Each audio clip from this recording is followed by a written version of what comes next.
Bonjour à tous, on se retrouve aujourd'hui dans une nouvelle vidéo. Tout d'abord, je vous souhaite mes meilleurs vœux pour cette année 2015.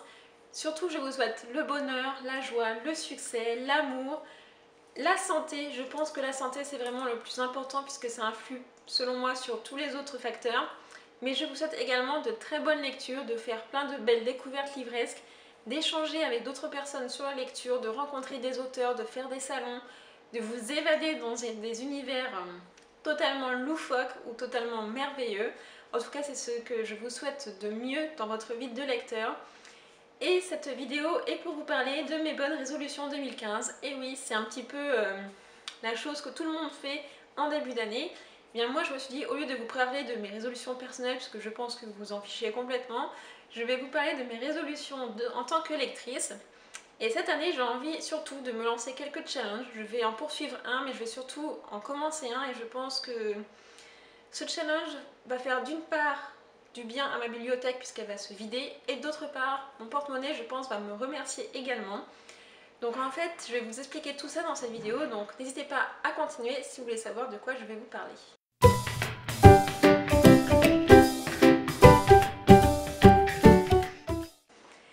Donc eh bien, le challenge que j'avais déjà commencé les années précédentes, enfin l'année précédente, et que je vais continuer cette année, il s'agit du challenge Young Adult Book Trip.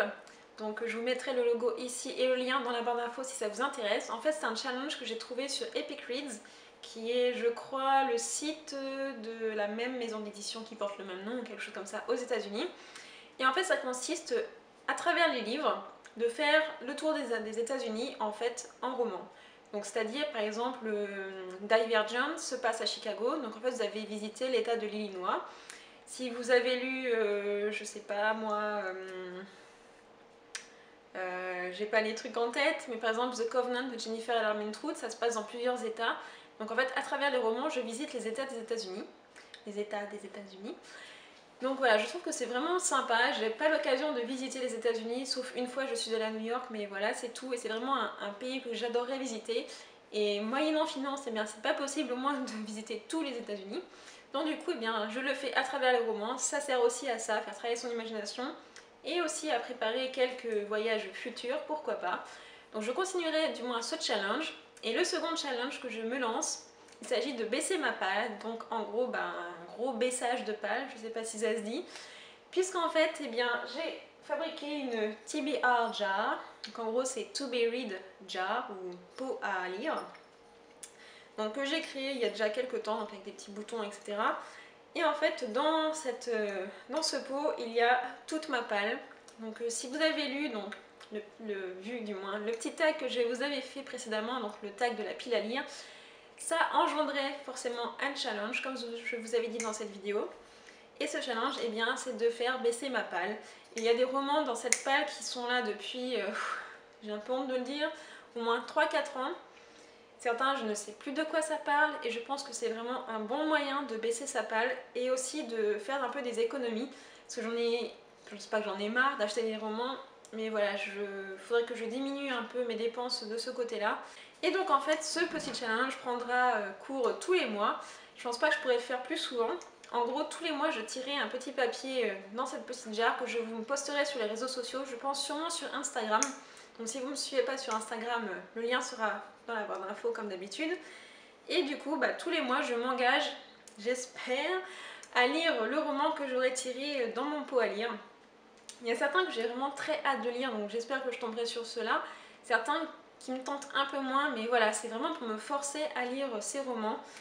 Et surtout, baisser ma page, je pense que c'est bien, sachant que je fais une croix dessus, mais je suis sûre que j'achèterai encore des romans, donc cette palle, du moins qu'elle s'équilibre, qu'elle arrête d'augmenter, et voilà, que ça s'équilibre, ce serait déjà pas mal. Ensuite, eh bien, dans mes bonnes résolutions de lectrice, j'espère que je me tiendrai à lire donc au moins des auteurs français, au moins un par mois, ce serait bien aussi. Ça, j'ai pas de challenge vraiment pour ça, mais j'ai vraiment envie de lire des auteurs français. Je sais qu'il y a plein d'auteurs français qui sont vraiment exceptionnels. J'ai vraiment envie de découvrir Timothée de Fontbelle par exemple, dont j'entends énormément parler. J'ai envie de poursuivre les romans de Gilles Le Gardinier. J'ai envie de découvrir plus Ingrid Desjours ou Mira El Joundir sous son pseudonyme. J'ai envie de découvrir Amélie Nothomb aussi, que je ne connais pas du tout, et j'ai très envie de la lire. Harlan Coben, je ne connais pas du tout, mais il n'est pas français lui. n'importe quoi, je confonds avec Fred Vargas. Donc j'ai très envie de lire aussi des Fred Vargas. Voilà, plus d'auteurs français dans ma vie de lectrice, je pense que ce serait pas plus mal. Et enfin, ma dernière résolution, c'est vraiment de lire plus aussi en VO. C'est vraiment... J'ai appris de plus en plus à lire en VO et c'est vraiment un exercice que j'apprécie énormément. Je trouve que parfois dans les traductions, on perd un petit peu de la magie de l'auteur. Enfin, je me suis toujours posé des questions d'ailleurs au niveau de la traduction. Peut-être que certains d'entre vous pourront m'éclaircir à ce sujet. Mais voilà, en VO au moins, on est sûr que c'est l'auteur qui l'a écrit. Il n'y a pas eu d'ajustement, de suppression de phrases, etc.